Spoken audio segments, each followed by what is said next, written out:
미주 한인사회 쇼핑 트렌드에 새로운 변화가 시작됩니다. 미주 한인들을 위한 아마존 스타일의 홈쇼핑이 탄생했습니다. 최신 트렌드에 맞는 발빠른 상품 업데이트로 언제든 최신 상품의 쇼핑이 가능하고 까다롭고 엄격한 제품 선정을 통해 최상의 품질을 보장합니다. 인터넷이 어렵다고요? 친절하고 전문적인 고객 서비스에서 상담부터 결제까지 도와드립니다. 로그인 필요 없이 복잡한 주문 프로세스를 모두 없앴습니다. 이제 한국 제품 미국 내 쇼핑은 한국 홈쇼핑이 최고입니다.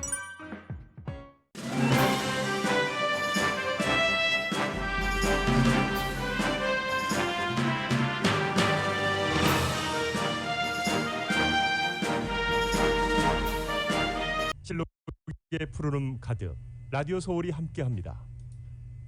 강혜신의 오늘의 미국.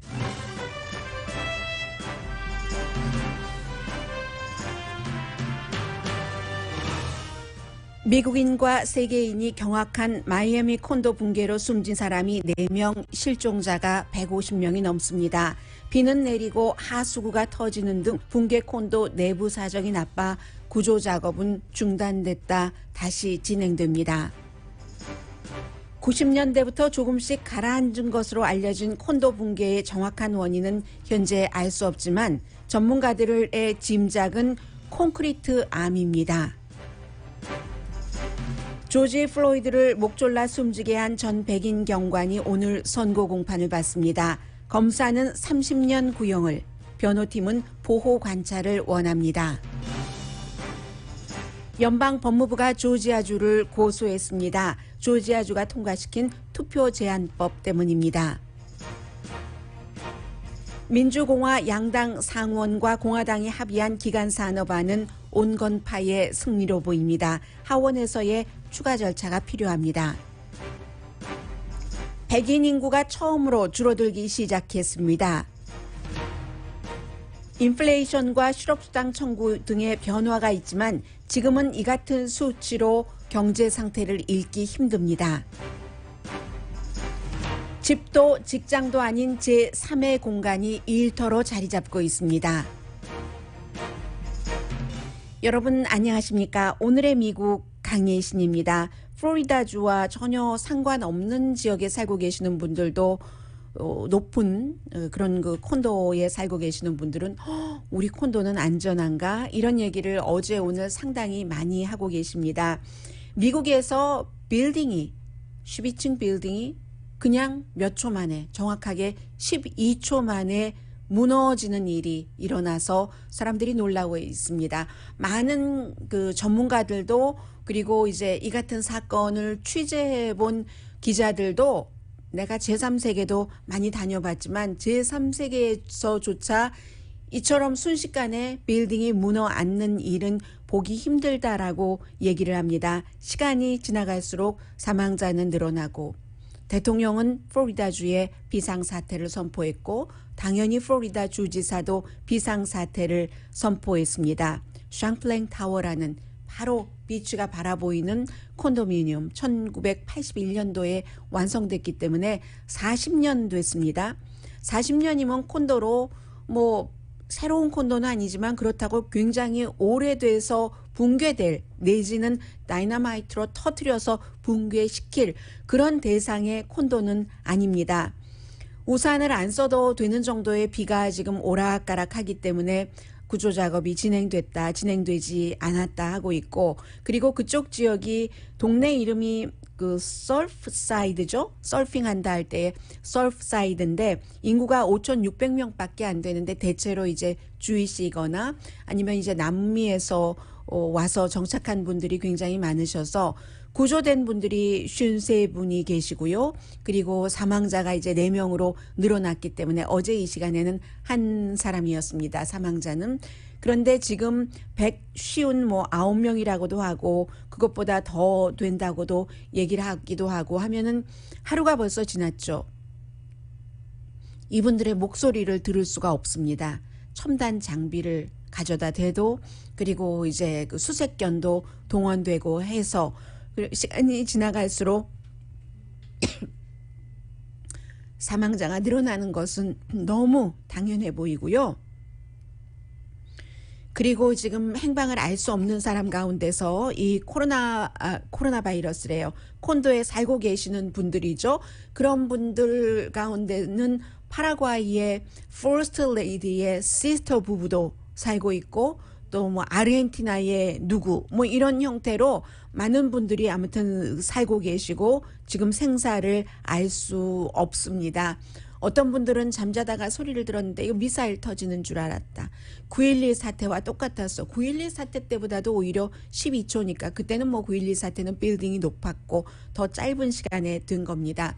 그런데 미국에서 지금 가장 중요한 것은 구조작업은 진행됐다가 중단됐다를 반복하기 때문에 그 정도만 말씀드릴 수 있고 미국에서 하이라이즈 빌딩의 경우는 지역마다 그 코드가 다릅니다. 로스앤젤레스가 다르고 플로리다 주가 다르고 플로리다 주에서도 서프사이드라는 비치 바로 앞에 있는 이곳의 그 로컬 코드가 다르기 때문에 그 다른 로컬 코드를 볼 수밖에 없는데 지금 붕괴된 아파트도 이제 쭉 그 콘도가 있는데 부분적으로 남쪽 사이드만 붕괴된 거잖아요. 지금 남아 있어요. 나머지는 그렇기 때문에 그곳에서도 당연히 다 나와서 대피를 하고 있는데 그 지역은 콘도가 지어지고 40년이면 재허가를 받아야지 된답니다. 딱 40년 된 콘도죠.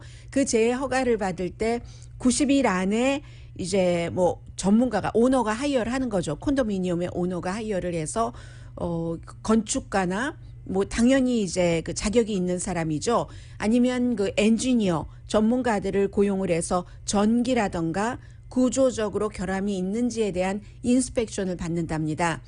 90일 안에 받은 인스펙션에서 뭔가가 이제 보수 공사를 해야지 되는 그런 수리해야지 될 것이 발견이 되면은 150일 안에 그 부분에 대해서 수리가 완성이 돼야지 되고 그리고 이제 뭐 로스앤젤레스와 마찬가지로 비용을 그럼 누가 대느냐? 당연히 콘도는 콘도 주민들이 공동 소유이기 때문에 본인의 한 유닛씩 소유를 하고 있고 공동구역은 함께 소유를 하고 있는 것이기 때문에 주민들이 이제 스페셜 그런 그 관리비를 통해서 수리를 하게 되는 거죠. 그 이후에는 이 지역은 그 서프사이드라는 지역은 아마 여러분들께서도 콘도를 갖고 계신 분들은 대강 비슷할 겁니다. 40년대에 대대적인 재허가를 받고 나서는 10년에 한 번씩 또 비슷한 허가 같은 것을 받으면 된답니다. 그런데 지금 이제는 그 원인이 무엇인가 물론 오래 지나야지 원인을 확실하게 알 수 있지만 콘도에 살고 계시는 분들은 모두가 굉장히 불안해하십니다. 그래서 현재 잠정적인 원인이라도 말씀드리자면은 1990년대부터 이 콘도가 1년에 한 2mm씩 가라앉기 시작했다. 이게 플로리다 인터내셔널 유니버시티가 지난해에 내놓은 겁니다. 그런데 그런 것이 나왔으면 왜 빨리 하지 했는데 일단 그 같은 보고서가 나오면 스냅샷 정도이기 때문에 대강 훑어볼 수 있는 정도이기 때문에 구체적인 것에 이제 들어갔겠죠. 원래부터 이제 습지대에 지어지는 콘도잖아요. 바다가 바로 앞에서 보이니까요. 어떤 지역은 또 쓰레기 매립지에 지었다 하면은 그 나름대로 지을 때부터의 그 까다로운 어떤 그 코드가 있었을 겁니다. 그래서 이제 2015년도에는 지금 무너진 이 콘도의 주민들이 반상회에서요. 어소시에이션을 고소를 했습니다. 우리가 매달 관리비를 내는데 뭔가 관리를 제대로 해주지 않는다는 거예요. 어떤 때는 이제 워러 데미지가 아무래도 좀 많겠죠. 저런 지역은 워러 데미지가 됐는데도 제대로 해주지 않고 그래서 어떤 경우 오늘 뉴욕타임즈와 인터뷰를 한 한 분은 거기에 살고 있는 조카에게 그렇게 얘기를 했다고 하잖아요. 빌딩이 뭔가 흔들린다 하는 느낌이 나면 얼른 엄마 손 잡고 도망가라. 그 조카가 16살인데 실제로 뭐 10층인가에서 엄마 손을 잡고 도망치다가 5층인가에서 딱 걸려서 지금 병원에 입원해 있습니다. 곤잘레스예요. 라스트 네임이. 그렇기 때문에 1981년도에 완성이 됐는데 1970년대 말에 마이애미 쪽으로 다른 곳에서 이동을 한 인구, 이제 사우스 플로리다 지역이 대체적으로 그랬지만 굉장히 많아서 그 당시에 지금은 이제 이 유닛이 어제 저는 제가 봤었던 것은 70만 달러짜리도 있고 80만 달러짜리도 있는데 한 유닛당이요. 투베드룸. 당시에 81년도에 분양할 때 마이애미의 큰 그 신문에 전면 광고를 냈을 때는 14만 8천 달러인데 굉장히 우아한 콘도다라고 얘기를 하면서 사우나도 있고 풀장, 이제 따뜻하게 데워주는 요즘 로스앤젤레스의 콘도나 아파트먼트 제일 옥상에 그런 풀이 많잖아요. 그리고 발레 파킹도 해주고 뭐 그래서 지금은 일부 유닛은 100만 달러 이상 가고 있습니다. 해서 지금 마이애미 지역이기 때문에 마이애미 헤럴드가 가장 큰 신문이고 시정부의 여러 가지 인스펙션 기록이라든가 지난 40년 동안 건축 허가 받았을 때부터 청사진, 인스펙션 기록을 전부 요청해 놓은 상태입니다. 그래서 지금 결점이 있었다면 90년대부터 뭐 스냅샷이기는 하지만 1년에 2mm씩 가라앉기 시작했다 하는 게 있는데 또 다른 것은 역시 마이애미 헤럴드가 좀 자세히 보도를 했습니다. 콘크리트 캔서라고 부른답니다.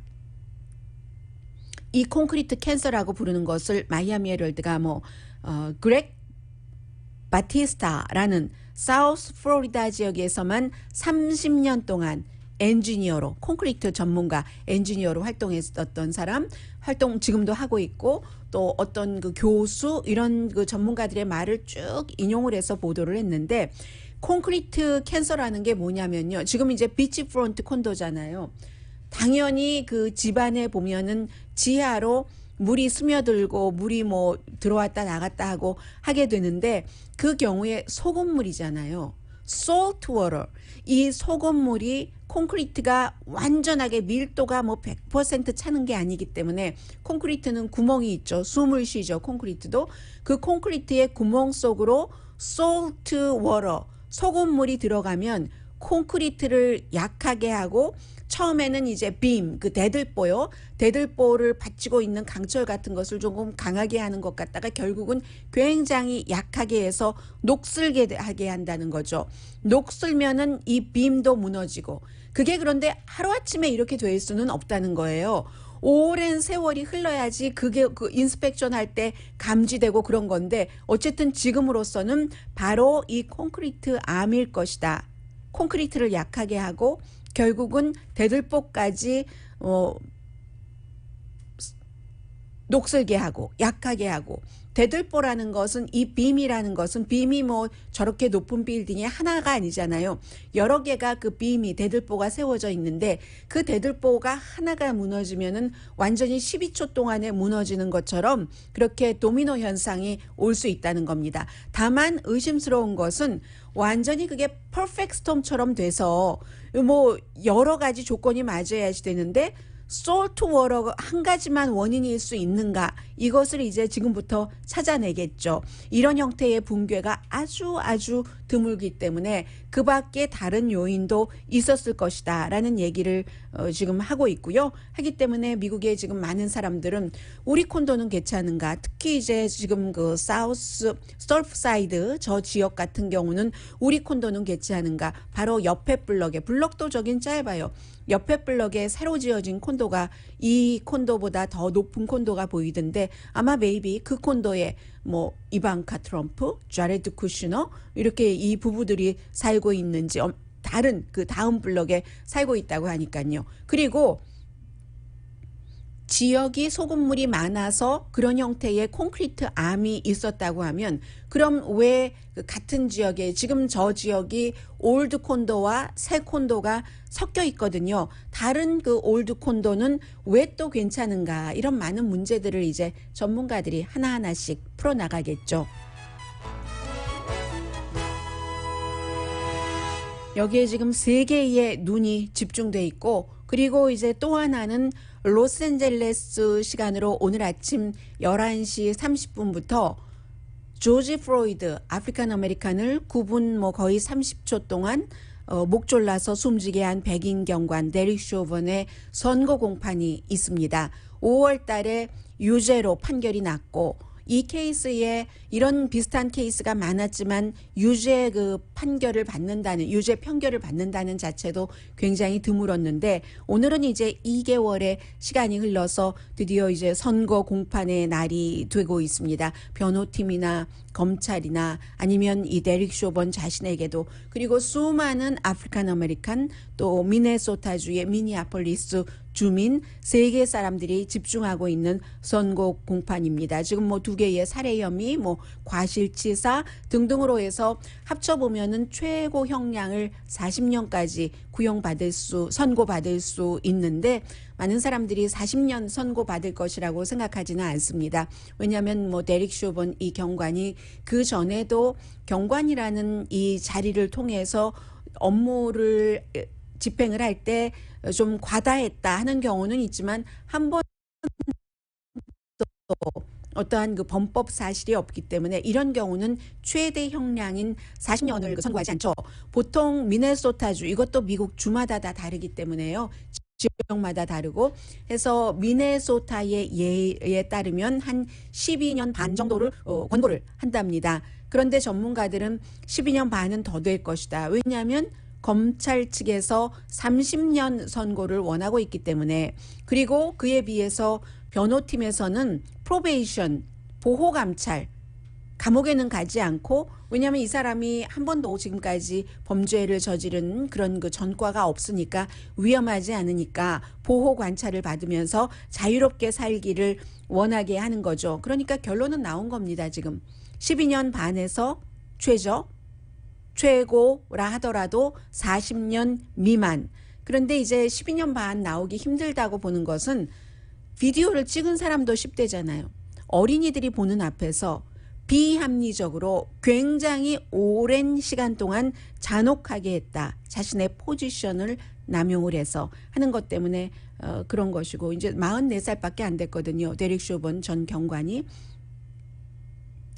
재판 그날도 저는 기억을 하는데요. 그날도 이제 12시는 넘은 2-3시쯤 돼서 판결이 나왔는데 한마디도 본인이 말하지 않았습니다. 오늘 말을 할지 말을 하지 않을지 모르겠고요. 지금은 이제 감옥에 수감돼 있는 형태인데, 아마 오늘도 민간인복, 양복을 입고 나오지 않을까 이렇게 생각이 되는데, 정말 중요한 것은 판사에게도 오늘 역사에 남는, 세계가 지켜보는 그 선고 공판이기 때문에, 판사가 피터 가힐이라는 판사인데 검사도 했었고요. 이 판사는 관선 변호사도 했었고, 그리고 민간 법률사무소에서 변호사도 했었습니다. 빅 모먼트인 겁니다. 판사에게도.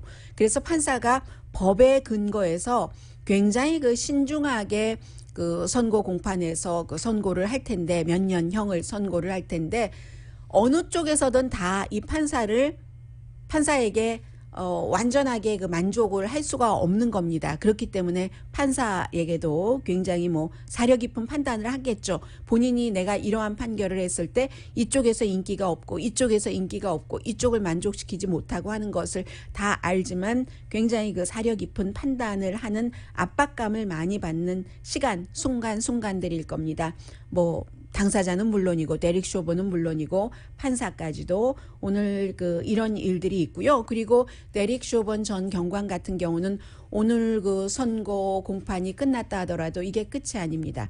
연방 법무부도 경관으로서 권력을 남용했는가에 대해서 지금 수사를 하고 있기 때문에 민권부서에서 수사를 하겠죠. 그래서 이제 문제가 되고, 미국에서 지난해에 이제 이 같은 일들이 있으면서 경관들이 경관 옷을 벗는, 유니폼을 벗는 경관들이 굉장히 많았답니다. 다른 해보다 그만두거나 아니면 미리 조금 더 일을 하려고 하다가 은퇴를 앞당긴 그런 경관들이 굉장히 많아서요. 노스캐롤라이나주의 애쉬빌 같은 경우는 전체 경관의 3분의 1이 이런저런 이유로 그만두거나 은퇴했거나 했습니다. 오늘 정말 세기의 선고 공판이 로스앤젤레스 시간으로 아침 11시 30분에 시작됩니다.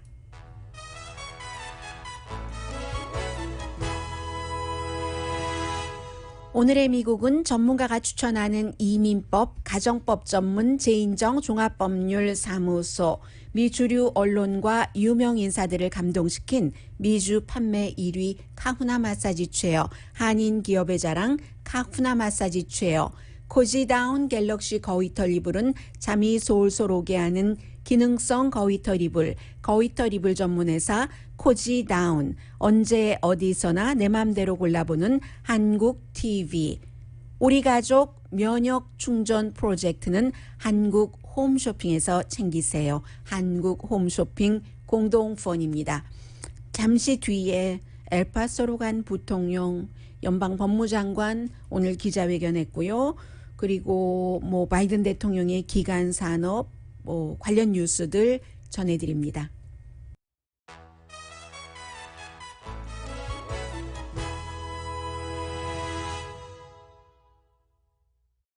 라디오 서울방송 오늘의 미국 듣고 계십니다. 네, 그동안 왜 안 가 소리 많이 들었습니다. 텍사스의 미국과 멕시코 사이의 국경을 카멜라 해리스 부통령이 드디어 오늘 갔습니다. 가서 국경 수비대 관련 여러 가지 볼 수 있는 그런 것도 보고, 또 오늘 국토안보부 장관도 동행을 했습니다. 알레한드로 마요카스 장관도 함께 갔는데, 지금 간 곳이 엘파소거든요.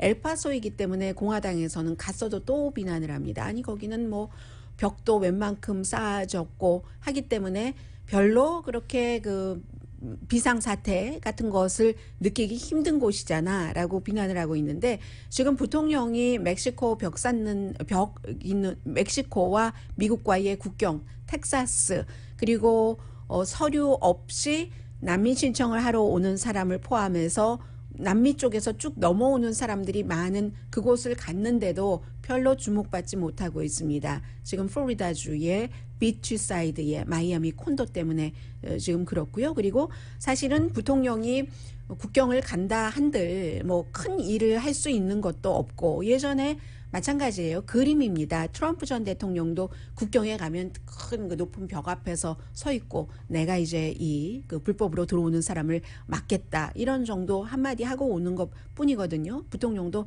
마찬가지입니다. 그리고 연방 법무부 장관이 조지아주를 고소한다 하는 발표를 오늘 아침에 이제 했습니다. 첫 마디가 오늘 법무부가 조지아주를 고소했습니다. 그리고 이유는 오늘의 미국에서 그동안 수없이 여러분들께 말씀드렸습니다. 조지아주가 흑인 주민과 소수인종 유권자들이 투표를 하기 아주 힘들게 하는 법을 만들었기 때문에, 그 법이 조지아주의 투표 제한법은 투표법, 연방 투표법 2조 위반입니다 하는 얘기를 했습니다. 3월 달에 통과가 됐어요. 그 뒤에 플로리다, 애리조나, 텍사스, 수많은 주와 로컬 정부에서 비슷한 법안이 통과됐거나 통과되기를 지금 기다리고 있는 그런 과정입니다. 전부 100% 공화당이 주도를 하는 거고요. 그 시작하게 된 것은 트럼프 전 대통령이 부정선거다 하면서 얘기를 많이 해서 내용은 그렇습니다. 아이디도 철저히 조사라고 부재자 투표를 하는데, 처음에 이제 투표권 신청하고 할 때 투표 유권자 등록하고 할 때 다 보였었고, 그리고 그 뒤에 항상 부재자 투표한다 이렇게 개표하고 할 때 본인이 처음에 사인했던 것과 같은가 다른가 이런 것도 이제 다 확인을 하는데, 어쨌든 2중 3중으로 할 수 있는 한 최소한 다 해서 투표하는 것을 불편하게 하고, 불편하게 하는 것 가운데 또 다른 것들이 그냥 우편함에 딱 넣을 수 있는 드롭박스를 설치하는 이것도 줄이고 여러 가지 그렇다는 거예요. 그리고 몇 시간, 조지아주에서는 지난번에 선거할 때 10시간이나 줄을 서서 선거한 사람도 있는데, 그런 사람들에게 물도 못 나눠주게 하고, 10시간이면 3번 밥을 먹을 수 있는 시간인데 음식 피자 조각도 주지 못하게 하고, 이러한 모든 법들이 투표법 2조를 위반한다는 게 연방 법무장관의 해석입니다. 그리고 이제 공화당이 조지아주에서 다수당이니까 몇 시간 걸리지도 않았어요. 그냥 민주당은 다 반대하고 다수당인 공화당은 다 찬성하고 해서 통과가 됐는데, 연방 법무장관이 한 얘기가 이번이 처음 이 일로 주정부를 고소하는 겁니다. 앞으로 다른 주도 준비가 되면은 고소할 수 있다는 신호이기도 합니다. 준비라는 게 연방 정부가 주 정부를 고소할 때 그냥 기분에 우리가 헌법 투표법 2조에 뭐 이게 어긋나 이 정도로만 하지는 않았겠죠. 당연히 많은 증거를 수집을 해서 했을 겁니다. 그런 것을 증거를 수집하지 않고 법정에 가서 많은 언론과 하는 얘기와는 다른 얘기를 했음에도 그것조차도 위반이다 해서 뉴욕주에서 이 루돌프 줄리아니 전 뉴욕시장의 부정선거가 없었는데 부정선거라고 말하고 구체적인 얘기는 하지 않았지만 법정에서 그럼에도 불구하고 변호사 할 자격이 없지 당신은 하면서 변호사 자격증을 박탈했다는 것 아니겠어요? 물론 루디 줄리아니 전 뉴욕시장 변호사가 항소를 하겠죠. 그런데 어쨌든 그런 일이 있는데 연방법무부가 다른 주정부를 고소할 때 그냥 별 준비 없이 고소하진 않았겠죠. 이제 수많은 다른 주정부도 연방법무부로부터 같은 이슈로 조지아주처럼 고소당할 수 있다는 그러니까 뉴스가 예고가 되는 거죠. 이런 뉴스 같은 경우는. 해서 그리고 그것도 항상 설명은 이렇게도 할 수 있고 이렇게도 할 수 있습니다. 그 법을 만들 때 법안을 고안할 때 의도가 무엇이었느냐. 투표율을 높이기 위해서 이런 것을 만든 것인가. 투표율을 그것도 특정 인종, 특정 지역의 투표율을 우리 공화당이 원하는 대로 되지 않는다 해서 그것을 돌리기 위해서 만들었느냐. 항상 의도가 결과가 중요할 때가 있어요. 그런데 의회 의원들이 법을 만들 때는 의도가 더 중요하죠. 결과는 바뀔 수도 있어요. 어떻게 해요? 오히려 나이 드신 분들이 우편투표나 조기투표나 사전투표 이런 것, 사전투표, 조기투표 같은 말이네요. 그런 것을 어렵게 하는 것이기 때문에 오히려 유권자는 나이 든 유권자는 공화당이 더 많고 해서 공화당이 득을 보기 위해서 전체적인 투표율을 낮추기 위해서 이런 법을 만들어냈는데 결국은 공화당에게 부분적으로 해가 될 수도 분명히 있겠죠. 그렇기 때문에 항상 그 원인, 원래의 의도가 굉장히 중요한 거죠. 지금 마찬가지예요. 연방 대법원도 보수 대법관이 쫙 들어갔는데 6명이나 있는데 결과는 의도했었던 것처럼 나오지 않고 있죠. 현재까지는. 그런 게 있고요. 그리고 또 하나는 이 내용은 아직도 가야 할 길이 많고 계산돼야 될 게 너무 많기 때문에 끝난 게 아닙니다. 바이든 대통령이 그토록 원했던 기간 산업안이 5명의 민주당과 5명의 공화당 연방 하원 의원이 대표로 해서 백악관과 뭐 1조 2천억 달러 정도로 해서 일단 큰 그림에서는 합의를 했다 해서 끝난 게 아니죠. 지금 공화당과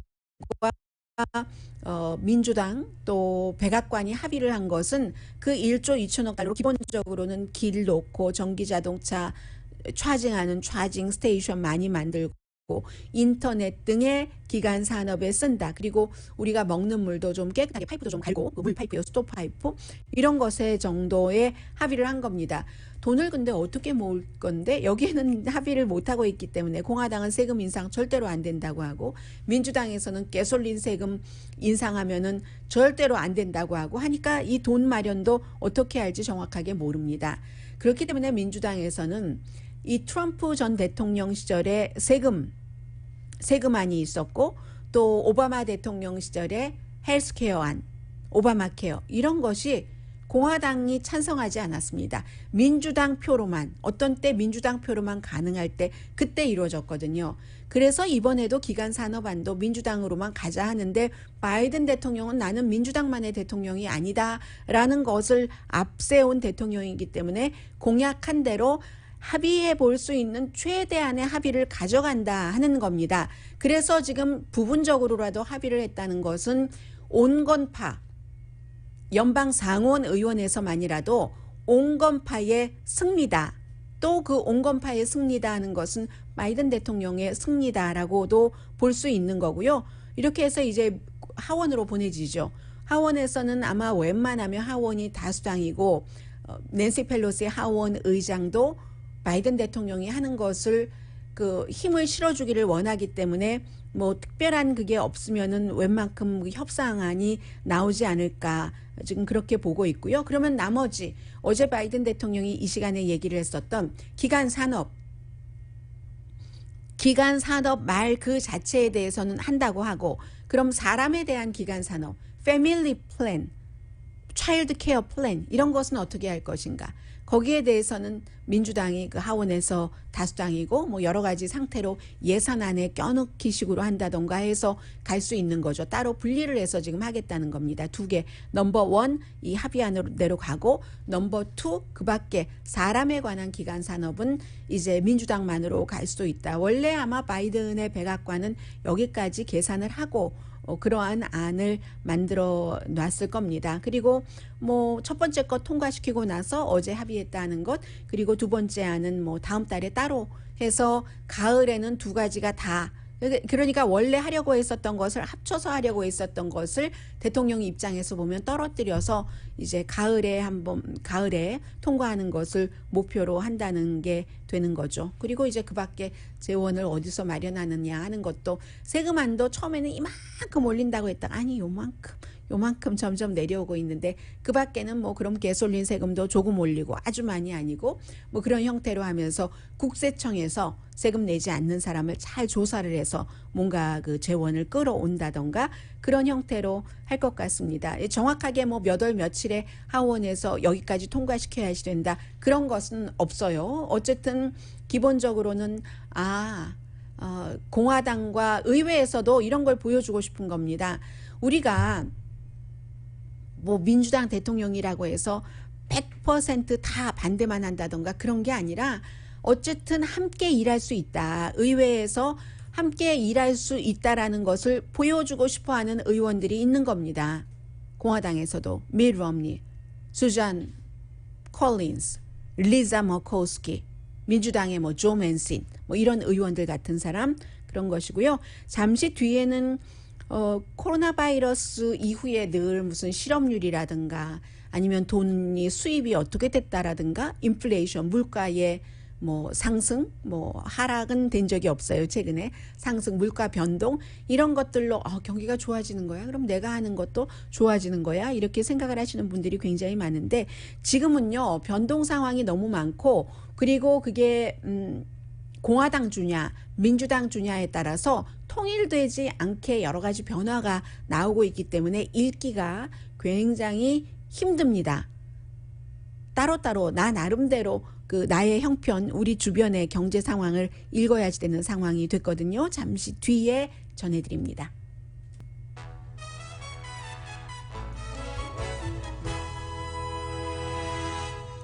라디오 서울 방송 오늘의 미국 듣고 계십니다. 네, 지금 플로리다주 콘도가 붕괴된 그 지역에 비가 많이 내리고 있답니다.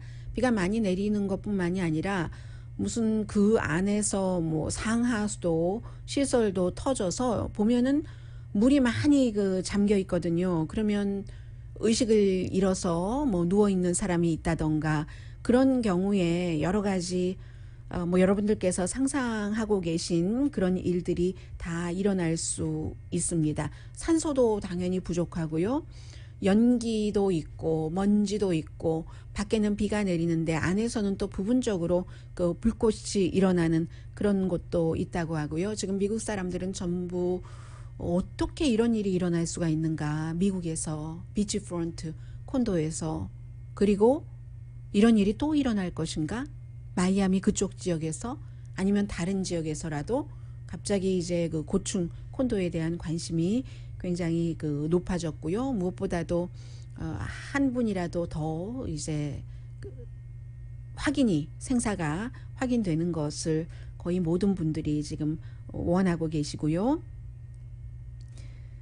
지금 경제 관련 뉴스, 5월 달에 수입은 조금 줄어들었습니다. 소비는 비슷한데요. 그 한 달 전에 비해서. 수입은 왜 줄어들었겠어요? 주정부에서 이제 연방정부에서 실업수당 주는 것 $300 이것을 이미 스탑한 데가 있고, 또 그 스탑을 하려고 하는 곳이 있고 그런 것 때문에 가정의 수입이 2%가 내려갔답니다. 소비자 물가는 뭐 올라가긴 했어요. 5월 달에도. 그래도 조금 식혀지는 것 아닌가 이런 그 분위기 정도인데 상품과 서비스 값이 0.5% 올라서 0.6% 오를 그 예상했었던 것보다는 조금 오름폭이 낮기는 했어요. 4월 달에는 0.7%가 올랐었고요.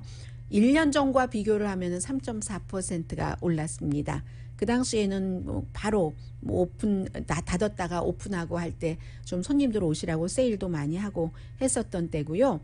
그래서 인플레이션이라는 것이 또 이렇게 보면 언제나 나쁜 것이 아니고 지금 S&P 500에도 500군데 가운데서 200군데 회사는 인플레이션이 그렇게 높아지고 있어 걱정할 정도야 라고 얘기를 했었던 그런 이 1, 4분기에 수입이 좋았다고 하고요. 미국인들이 77%가 물가가 너무 많이 올라 월급은 그대로인데 이게 이제 인플레이션이잖아요. 걱정하고 있는 동안에도 뭐 1, 4분기에 돈을 많이 번 회사가 많습니다.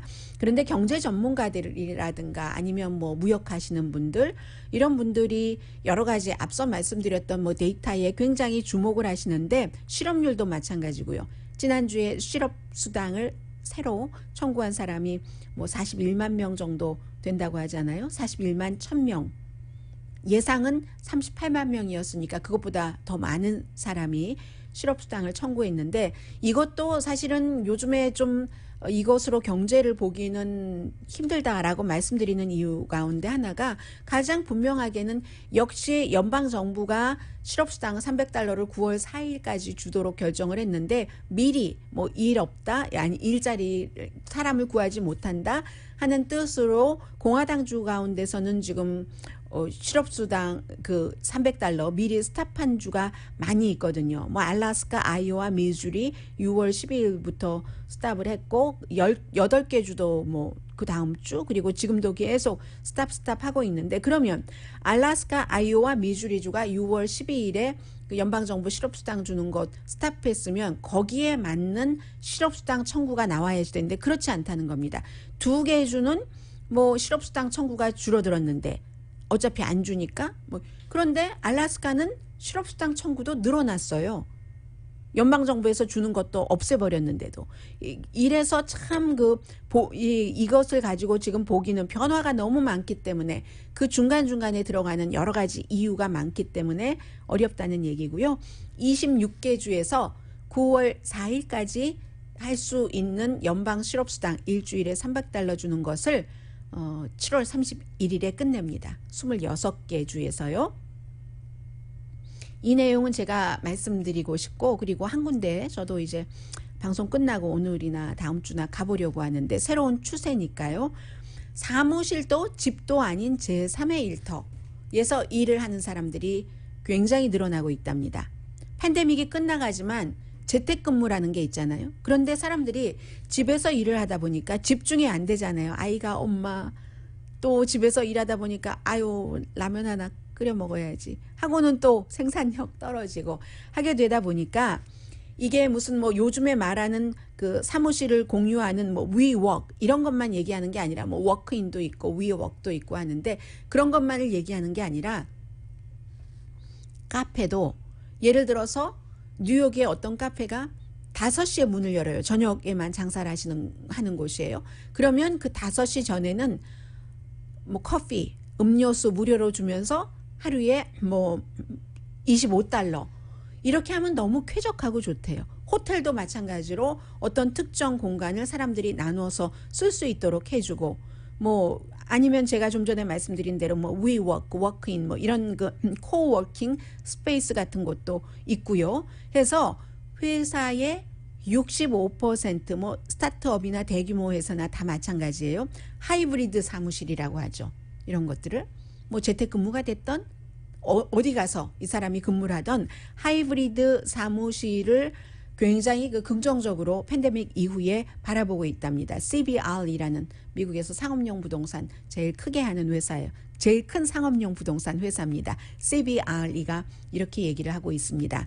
집은 집중이 안 되고 부모로서 사무실에는 또 동료들이 또 오고 놀러 오고 또 보스가 부르고 뭐 이래서 또 집중 안 되고 해서 뭐 계약직 같은 사람들, 그렇게 일하는 사람들이 제3의 장소에서 일하는 사람들이 무척 많다는 얘기입니다. 위워크 같은 경우가 이제 시간당 차지를 하죠. 그 오피스를 쓰는 데 있어서 이게 이제 미국뿐만이 아니라 영국도 스페인도 포르투갈도 아직까지는 작은 마켓이긴 하지만요. 점점 늘어나는 성장세가 굉장히 빠른 이런 그 공유 오피스 아니면 공유 오피스 시설이 아니더라도 문 안 여는 식당 같은 경우도 요즘 바깥에도 있잖아요. 그런데 많이 빌려준답니다. 잠시 뒤에 뵙겠습니다.